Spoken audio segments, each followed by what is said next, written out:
Hey guys, welcome back to this channel. In this video I'll be showing you guys how you can change the color of stock videos on CapCut PC. So I'm actually just going to go to library and add in this white stock video first, and I'm going to move it here, and I'm going to just go to canvas, and I'm going to go to color, and I'm going to select a color that I want.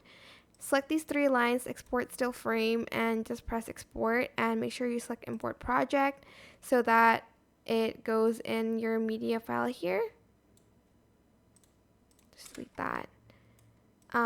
Then add in your stock video underneath that color, and you can just simply select the video, go to adjustments, and turn down the saturation. If it would just, there you go. Oops, I selected the wrong one.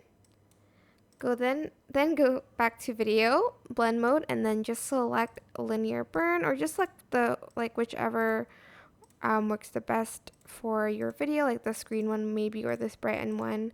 Totally up to you which one suits the video the best.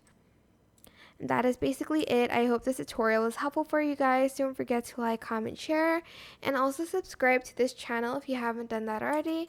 If you have any questions, just leave it in the comment section down below, and I will try my best to answer them all for you guys. And if you found this video helpful, please click the thanks button above the description box down below. Thank you so much for watching. Bye.